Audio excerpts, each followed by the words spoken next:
Hola queridos alumnos, bienvenidos a la primera videolección de nuestra materia.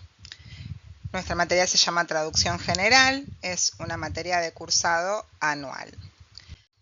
En esta semana vamos a dar comienzo a la unidad 1. Lo primero que vamos a encontrar en nuestro apunte de cátedra es que vamos a hacer una distinción entre traducción y traductología. La traducción es una habilidad, un saber hacer, que consiste en saber recorrer el proceso traductor, sabiendo resolver los problemas de traducción que se nos plantean en cada caso a medida que van ocurriendo.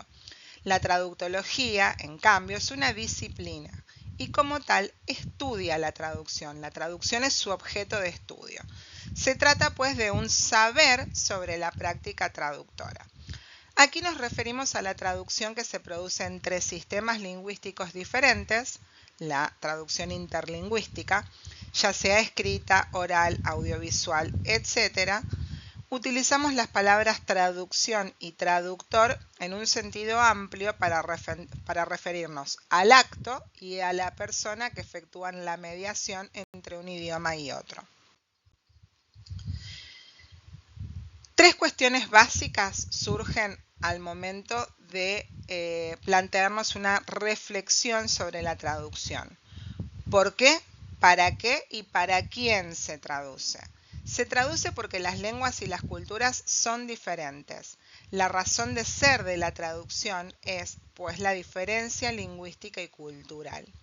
El traductor no traduce para sí mismo, sino que traduce para un destinatario que necesita de él como mediador lingüístico y cultural para acceder a un texto. Se traduce para comunicar, para traspasar la barrera de incomunicación debido a esa diferencia lingüística y cultural que existe entre las lenguas. La traducción tiene entonces una finalidad que es comunicativa. Y se traduce para alguien que no conoce la lengua y que generalmente tampoco conoce la cultura en que está formulado un texto. Entonces, como bien dijimos, que es importante destacar, la razón de ser de la traducción es esta diferencia que existe entre las lenguas y las culturas de origen y la meta. La finalidad comunicativa que tiene la traducción es muy importante el destinatario, que desconoce la lengua y la cultura en que está formulado el texto de origen, y la traducción se ve condicionada por la finalidad que persigue, y esta finalidad va a depender, va a variar en cada caso, va a depender de cada encargo y de cada texto. La finalidad de la enseñanza de la traducción es conseguir entonces que los alumnos adquieran los conocimientos necesarios y las habilidades que se necesitan para saber traducir, es decir, que desarrollen su competencia traductora. La primera cuestión por considerar es que el traductor necesita una competencia de comprensión en la lengua de partida y una competencia de expresión en la lengua de llegada. El traductor va a trabajar con textos escritos que debe saber usar las lenguas debidamente. Este conocimiento activo y práctico de las lenguas es esencial. ¿Pero alcanza con saber dos lenguas? No, no es suficiente saber dos lenguas para saber traducir y tampoco es suficiente tener conocimientos enciclopédicos para traducir un texto.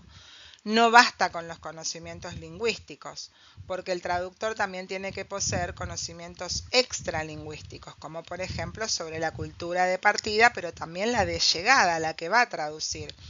También debe ser un experto en el tema del que trata el texto que se está traduciendo, etc. Los conocimientos extralingüísticos van a variar según el texto del que se trate y su dificultad va a cambiar según los conocimientos que tenga en cada caso el traductor.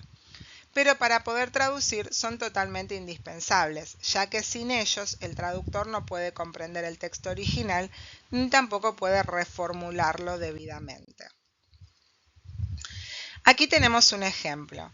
La oración original dice, The company announced new policies to reduce plastic waste in its offices.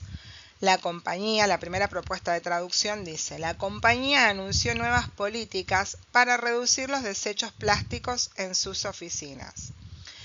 La otra propuesta revisada dice, la empresa anunció nuevas medidas para reducir los residuos plásticos en sus oficinas. Lo primero que vamos a tener en cuenta al momento de hacer nuestra traducción es el destinatario. ¿Quién va a leer mi texto? ¿A quién está dirigido este texto?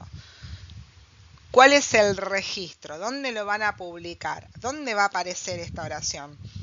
¿En un folleto, en un boletín informativo, un informe? Es decir, ¿cuál es el contexto donde está esta oración? Porque la oración no es un texto aislado, una oración aislada dando vueltas. Podemos ver que la oración del texto 1 no está mal, pero podríamos ofrecer una traducción más natural que no sea tan literal. ¿Por qué? Porque en español, empresa es el término más habitual en los textos informativos y periodísticos para referirse a una organización comercial.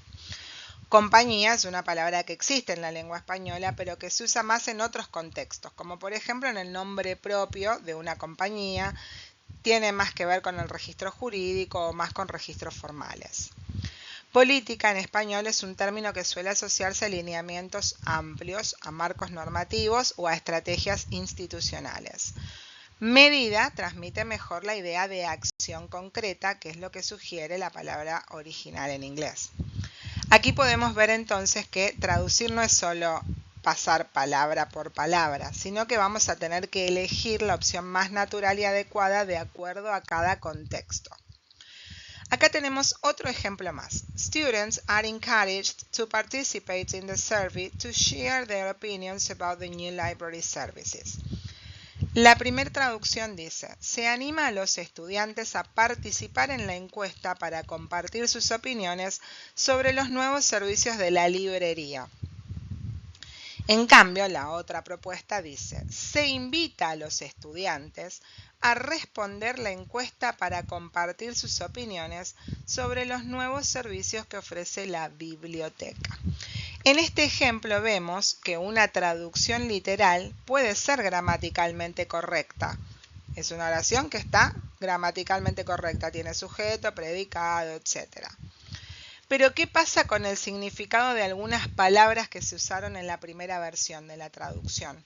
En este caso vemos, como dice el apunte, que la literalidad atenta contra la naturalidad.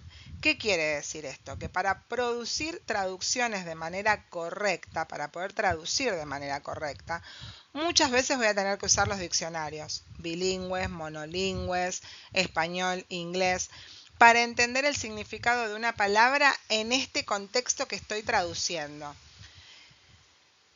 Se invita, usa un tono institucional, más informal, como el que se usaría en el ámbito institucional. Animar en español tiene otro significado, otras implicancias, como por ejemplo dar aliento, motivar a alguien, levantar el ánimo.